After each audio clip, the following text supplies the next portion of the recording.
Hello everyone, আসসালামু আলাইকুম। আজকে গরম পানি চুলায় বসিয়ে দিয়েছি ঝটপট করে, যেহেতু আজকে হচ্ছে জুমাবার, শুক্রবার। তো আজকে আয়োজন প্রতিদিনই আমি করি, সারা জীবন আমার আম্মার শিক্ষা। শুক্রবার মানে হচ্ছে ঈদের মতো পালন করতে হবে।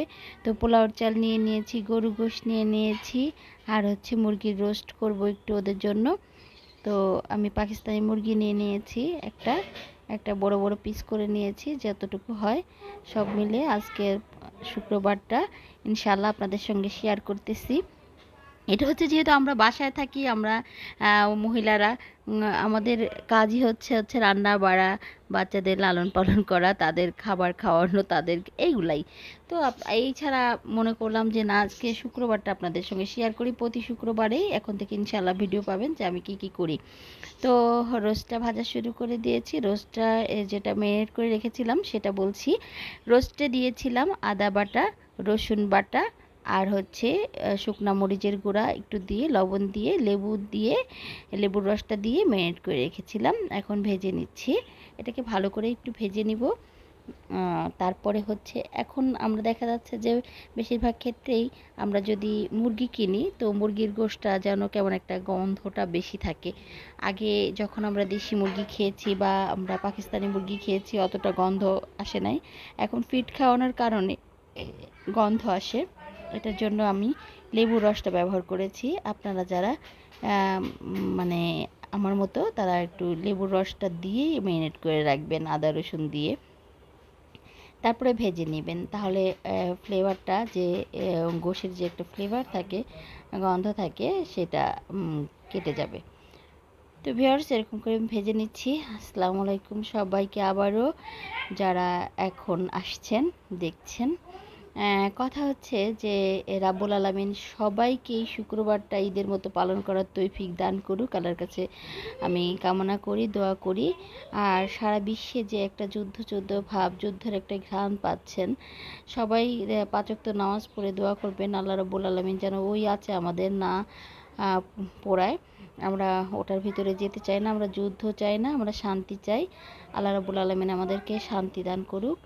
এভাবে করে আমি আসলে এখন রোস্টের ভাজাটা এক চুলায় করতেছি, আর এক চুলায় আমি এত ব্যস্ত, আসলে শুক্রবার মানেই ব্যস্ততা। নামাজ আছে, বাচ্চারা আসলে নামাজ পড়তে যাবে, আমার ছেলে হাজব্যান্ড, তো ওরা রেডি হচ্ছে। তো ওদেরকে একবার গোসল করছে ছোট বাচ্চাটা, তাকে মুছিয়ে দিলাম, তাকে একটু রেডি করে দিলাম। এপাকে আবার চলে আসলাম, পেঁয়াজ ভেজে নিচ্ছি, পেঁয়াজের বেরেস্তা করে নেব, যেহেতু রোস্টের উপরে একটু পেঁয়াজ দিব। তো আবার রোস্ট ভেজে নিচ্ছি, দেখেন ভাজা হয়ে গেছে, কিন্তু এই ভাজাটা এখন তুলে রাখবো। যেটা বলছিলাম সেটা হচ্ছে যে আমাদের ব্যস্ততা, আসলে আমরা যদি হাজব্যান্ডের কাছে বেতন চাই, তো আমাদের বেতন কিন্তু অনেক হয়। আমাদের বেতন দিতে পারবে না সম্ভবত, কারণ আমরা যারা বুয়া রাখি সাধারণত। এই ফাঁকে আমি ব্লেন্ডার করে নিচ্ছি ভিওয়ার্স, সেটা হচ্ছে আপনার টমেটো দিয়ে, আর হচ্ছে বাদাম গুঁড়া করা ছিল, সেই বাদামটা দিয়ে নিয়েছি। এখানে পিস্তা বাদাম আছে, তারপরে আপনার পিস্তা বাদাম আছে, আলু বোখারা আছে, কিশমিশ আছে, চীনা বাদাম আছে, কাজু বাদাম আছে। এগুলো সব একত্রিত করে আমি ব্লেন্ডার করে নিয়েছি টমেটোর সঙ্গে। এবার সেটা দিয়ে দিয়েছি। এখন যেটা করব সেটা হচ্ছে লবণ দিয়ে দিব পরিমাণ মতো। আর আমি এখানে রোস্টের ব্যবহার করব, রোস্টের মশলাটা দিয়ে দিচ্ছি। আপনাদের দেখানো হয় না প্যাকেটটা, আমি দেখাবো, দাঁড়ান। এটা হচ্ছে আমার এসিআইয়ের রোস্টের মশলা। হ্যাঁ, এটা আমার কাছে ভালো লাগে, এসিআইয়ের উপর একটু ভরসা বেশি থাকে আমার। তো এক্ষেত্রে এসিআই গুঁড়ো মশলাটা দিয়ে নিয়েছি। তো এখন যেটা করতে হবে সেটা হচ্ছে দুধ দিব। আমরা জানি যে এটার ভিতরে সব ধরনের মশলা একটু অ্যাড করেই রাখে ওরা, তারপর আমি ভরসা পাই না। তো আমার যেটা করার আমি সেটা করব। আমি কিন্তু এর ভিতরে আদা রসুন, এমনিই তো গোশের সাথে মেরিনেট করে রেখেছিলাম আদা রসুন, তারপরেও আপনার এর ভিতরেও দিয়ে দেবো আদা রসুন, গরম মশলার গুঁড়া, আমার নিজের করা গরম মশলার গুঁড়া, কয়েকটা উপাদান একসাথে করে আমি গরম মশলার গুঁড়াটা করেছি। তো এটাও অ্যাডজাস্ট করব। তো সব মিলিয়ে দেখা যাচ্ছে যে স্বাদটা সেই রকম আসে, শাহী রোস্টের মতো মজা হয়। আসলে এটার নামও শাহী রোস্ট, আমার রোস্ট আর কি। তো আমি এটার নাম কোনো কিছু দিচ্ছি না, একটু কাঁচামরিচ দিয়ে দিচ্ছি যাতে একটু ঝাল হয়, যেহেতু ওর ভিতরে মশলার ভিতরে একটু চিনি দেওয়া থাকে। আর আমি একটু হালকা চিনি দেবো, দুধের সঙ্গে দিয়ে নিয়েছি। দিয়ে দিচ্ছি হচ্ছে আপনার একটু কেওড়া জল। কেওড়া জলটা দিলে কি হয়, এটা সুন্দর ফ্লেভার আসে, তাই আমি কেওড়া জলটা দিয়ে নিয়েছি। এবার যখন ফুটে আসছে, মানে আপনার তেলটা উপরের দিকে উঠে আসছে, তখন আমি দিয়ে দিলাম হচ্ছে আমার রোস্টের পিসগুলো। এবার দিয়ে, যেহেতু একটু তাড়াহুড়া আছে বুঝতেই পারছেন, আমি কেমন করে আপনাদের বোঝাচ্ছি এবং আপনারা কিভাবে বুঝছেন আমি বুঝতে পারছি না। যদি আসলে বোঝেন তো, রোস্ট তো আসলে সবাই করে তৈরি, আমার আসলে প্রতিদিনের করা হয়, তো দেখা যাচ্ছে শুক্রবারে, এই শুক্রবারে প্রতি সপ্তাহে একদিন তো করবই ইনশাল্লাহ। তারপরেও দেখা যাচ্ছে চিকেন ফ্রাই করি বাচ্চাদের জন্য, এটা সেটা সব সময় করতে থাকি। আমি যদি সেই ভিডিওগুলো আপনাদেরকে শেয়ার করি অনেক হয়। তো যাই হোক, আসলে সময় হয় না, ওই যে ভিডিও করাটা ওটা আমার কাছে টাফ মনে হয়, কে করে দিবে বা কিছু এরকম ধরনের। আর শুক্রবার ছাড়া আমার ওরকম রিল্যাক্সে কাজ করা হয় না, যে একটা সময় পেয়েছি একটু মানে আস্তে আস্তে করব, এই ধরনের হয় না। খুব তাড়াহুড়া থাকে, যেহেতু বাচ্চাদের কোচিং আছে, স্কুল আছে, ব্যাচ আছে, এটা থাকে। এই জন্য হাজব্যান্ডের অফিস আছে, হাজব্যান্ডের এই জিনিসটা মেনটেন করতে হয়, যার কারণে অত তাড়াহুড়াই থাকে, বেশি ভিডিও করা হয় না। তো এখন একটু ঘি দিয়ে নিয়েছি, রোস্টে একটু ঘি দিলে মজা লাগে। আর এই বেরেস্তাটা আসলে হয়ে গিয়েছিল, আমি আপনাদের দেখাতে পারিনি, পড়ে যাচ্ছিল বলে উঠায় রাখছি। উঠায় রেখে আমি পেঁয়াজ দিয়ে নিলাম। এটাকে এই পাত্রে হচ্ছে গরুর গোশত রান্না করব। তো গরুর গোশত রান্না করার জন্য ওই তেলটা যেটা আমি বেরেস্তা করেছিলাম, সেই বেরেস্তার ইয়েতেই আমি পেঁয়াজটা দিয়ে নিয়েছি। পেঁয়াজটা দিয়ে আপনার এখন দেখি চুলার আঁচটা একটু বাড়িয়ে দেব। লবণ দিয়ে দিয়েছি, যেহেতু দেখবেন যে পেঁয়াজে যখন একটু পানি থাকে বা এরকম কোনো কিছু, তখন একটু তেলটা ছিট করে আর কি, ছিটে যায়। তো সেই ক্ষেত্রে কি করবেন, একটু লবণ দিয়ে নেবেন। লবণটা দিলে আর ছিটে না পেঁয়াজ, এই তেলটা। আমি পেঁয়াজ বাটা বেশি করে দিয়ে দিয়েছি। এবার আদা বাটা 2 চামচ দিয়ে দিলাম, রসুন বাটা 2 চামচ দিয়ে দিয়েছি। যেহেতু চিকেনের ক্ষেত্রে একটু কোরমা রান্না, আপনার রোস্ট রান্না করছি, তাতে কি হয়েছে, কিন্তু চিকেনের ক্ষেত্রে একটু আমি রসুন বেশি দিই। মাছের ক্ষেত্রেও রসুন বেশি দিবেন সবসময়ের জন্য। হ্যাঁ, গরুর গোশে এত রসুন দিতে হয় না, আদা বাটাটা বেশি করে দিতে হয়, কারণ গরুর গোশ সিদ্ধ হওয়ার জন্য একটা আদা বাটা বেশি লাগে। তো এই ক্ষেত্রে আমি 4 চামচ আদা বাটা দিয়েছি এখানে। পেঁয়াজও বেশি করে দিবেন। শুকনো মরিচের গুঁড়াও একটু দিলাম বেশি করে, যেহেতু লাল লাল হলে আমার কাছে এটা অনেক ভালো লাগে আর কি। মানুষ একটা কথা বলে না যে যার দেখতে নারী তার চলন বাঁকা, আসলে কি রান্নার ক্ষেত্রে যদি লাল হয়, একটু কালার সুন্দর হয়, খেতে ইচ্ছা করে। দেখার সৌন্দর্যই খাওয়ার চাহিদাকে বাড়িয়ে তোলে। আর দেখার সৌন্দর্যটাই ফুটে উঠে যে আপনার খাদ্যের রুচিটা, ঠিক আছে, খাবারের রুচিটাই দেখার সৌন্দর্য ফুটে ওঠে, যার জন্য খাবারের চাহিদাটা বেড়ে যায়।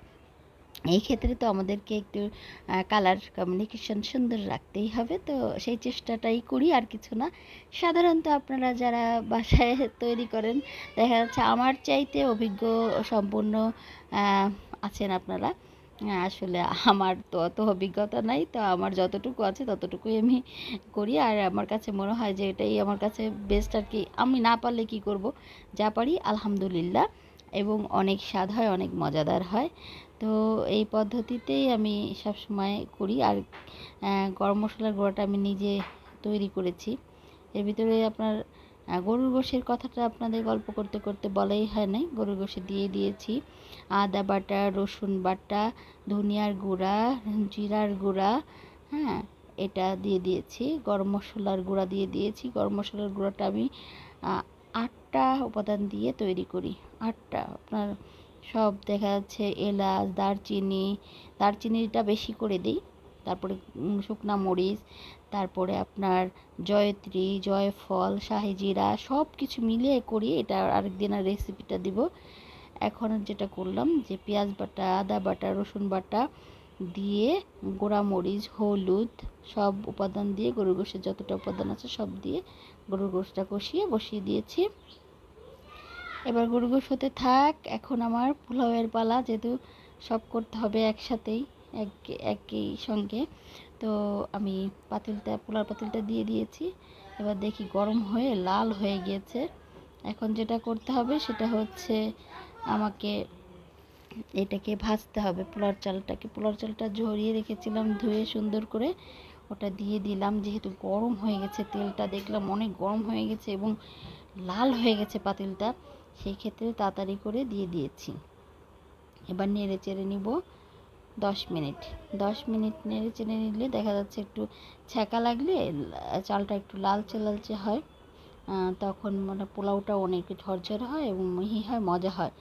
আমি সাধারণত করতে করতে একটা অভ্যাস হয়ে গেছে গাইস, আমি সব সময়ের জন্য 2 কেজি পোলাও রান্না করি। তো আমার এই অভ্যাসটা হয়ে গেছে। আমার আবার আপনার বাসায় পোলাও রান্না করলে নিজেও খাই, আমার পাড়া প্রতিবেশী বন্ধু আছে তাকেও দিই, আমার বুয়া আছে, আবার বাচ্চারা 2 বেলা খায়। এই পরিমাণ করে আমি কিন্তু 2 কেজি পোলাও চাল রান্না করি। তো আলহামদুলিল্লাহ পারফেক্ট হয়ে যায় আর কি। এভাবে করে নিলাম। ঘি দিয়ে নিলাম, একটু ঘিটা দিলে সফট থাকে এবং একটা ঘ্রাণ আসে, ভালো লাগে আর কি।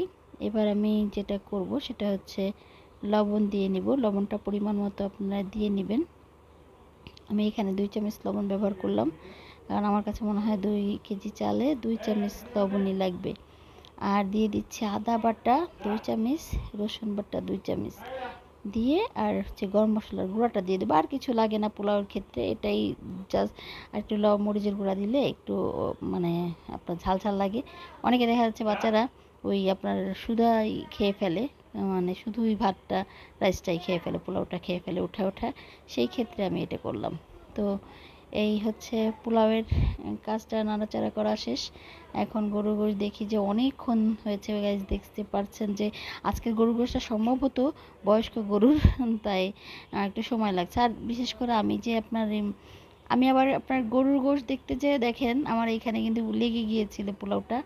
তো ঝটপট করে পানি ঢেলে দিয়েছি। পানির পরিমাপটা আজকে আমি বুঝি নাই, তারপরেও আল্লাহ ভরসা। আমার কাছে মনে হয় যে না, আমি করতে করতে একটা অভিজ্ঞতা এসে গেছে, আমার পারফেক্টই হবে এই বিশ্বাসে নাড়াচাড়া করে ঢেকে দেবো। এবার গরুর গোশতটা নাড়তে পারছিলাম না আলু দিয়ে, এবার নেড়ে দিলাম। নেড়ে আমি কিন্তু পানি দেবো না, ওই ওই আঁচে মৃদু আঁচে দিয়ে রাখছি যে গরুর গোশতটা যাতে হয়ে যায়, সিদ্ধ হয়ে যায়। আলু দিয়ে ওভাবেই আলুর সাথে কষাবো, মানে পানি আর দিব না, অ্যাড করব না। আর এবার পোলাওয়ের পরে আপনার কাছে ওই গরম মশলাটা দিয়ে দিলাম। এবার আমি গরুর যে গরম মশলাটা আমি নিজে হাতে করেছি, ওই গরম মশলাটা দিয়ে দিচ্ছি। দিয়ে এবার ঢেকে দেব। দিয়ে অনেকক্ষণ, প্রায় আধা ঘন্টা 1 ঘন্টা রাখবো, যাতে আপনার মৃদু আঁচে থাকলে দেখা যাচ্ছে সিদ্ধটা হয়। তারপরে বাদবাকি আল্লাহ ভরসা। এই আছে পোলাওটা একটু নাড়াচাড়া করে দেখবো যে না কি অবস্থা পোলাওয়ে, বুদবুদি ছেড়ে গিয়েছে। এই যে এখন হ্যাঁ, দেখছি যে ঢেকে দেবো কি না। ঢেকে দিলাম। এবার গোশটা আবার আপনার 5-10 মিনিট পরে এসে দেখতেছি যে কী অবস্থা। না, হয়নি। এবার ঢেকে দিব। আলু হয়ে গেছে গাইস, আলু হয়ে গেছে। 10-15 মিনিট তো লাগে না আলু হতে, 10 মিনিটেই হয়ে যায়। এবার আমার পোলাওটা হয়ে গেছে। তা হয়ে গেল আধা ঘন্টা, কিন্তু এখানে হয়ে গিয়েছে। আধা ঘন্টা পরে এসে দেখলাম যে না, আমার পোলাওটা একদম পারফেক্ট হয়ে গেছে, ঝরঝরে আছে মাশাআল্লাহ। পানি যে বেশি হয়ে গিয়েছিল, ওই পানিটা আর হয় না। এবার সব কমপ্লিট। সবাই সুস্থ থাকবেন, ভালো থাকবেন এই কামনায়। আল্লাহ হাফেজ, আসসালামু আলাইকুম। আজকে জুমাবার, আর দোয়া করি আল্লাহ সবাইকে ভালো রাখুক। আপনারা দোয়া করবেন আমি যেন সুস্থ থাকি, ভালো থাকি। আল্লাহ হাফেজ।